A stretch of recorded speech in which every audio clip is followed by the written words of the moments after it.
Greetings, students, and welcome to week 4 of Business 512. It's hard to believe that we're already halfway through the course, but here we are. One important thing for you to know right off about this week is that we are in session. Traditional students, I think, are off, but we are still in session indeed this week, so make sure you pay attention to the assignment video here and the other video that's out there on the lecture, and make sure you don't miss the assignments that are all due this Sunday. So I pray and hope you guys all have a good Thanksgiving, but we're going to still be working through some stuff this week. Hopefully, if it's any consolation, I think it'll be really interesting for you. It's called Big Data. We're going to be focusing on the role of big data in organizations.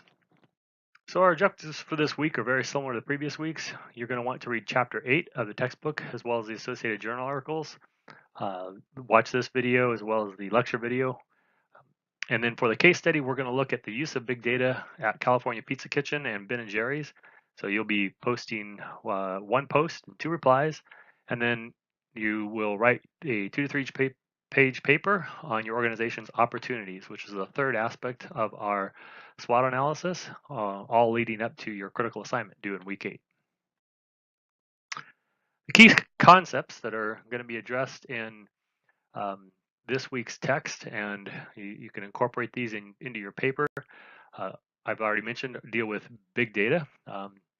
So big data is, they're expecting to create 4.4 million MIS jobs in the next few years. It's a huge opportunity for people like you that are entering the business world and to learn the power of big data, and that's what we'll be looking at during this week. We'll start by kind of talking about the size of data that that we're working with here. You guys are all familiar with megabytes and gigabytes on your phone, but we're getting into a whole new world with exabytes and zettabytes, and so we'll learn all about those, the size of data that we're working with. That's kind of going to be covered under the general definition of big data. We'll talk about how to analyze it, which is a whole new way of analyzing it compared to what we looked at last week when we were talking about traditional databases, and the concept of analytics and the role that it plays in analyzing that data.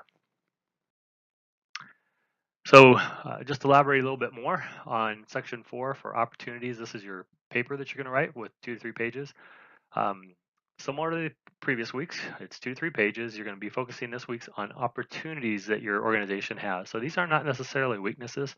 Think partnerships, think kinds of opportunities that the organization can take advantage of to better succeed.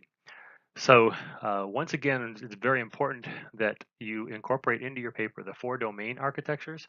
So make it real clear to me that you are talking about each of those 4 domains and how the opportunity indicators fit into that.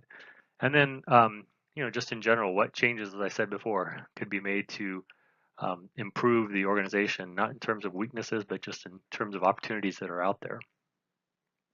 And then lastly, we'll talk about Techni Sysm, which is basically sometimes a blind faith in technology to solve all the world's problems.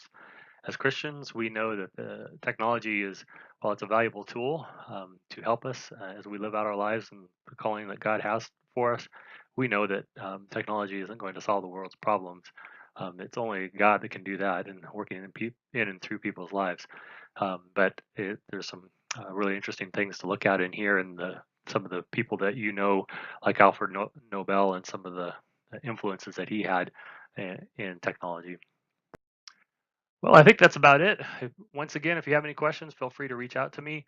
With it being Thanksgiving week, I will still reply to your emails within 24 hours. So any questions, let me know. And I just want to emphasize that with it being Thanksgiving week, to take time to invest in your family outside of our relationship with God, that's really what it's all about. So again, blessed to be with you guys, and hope you guys have a great week. Take care and God bless.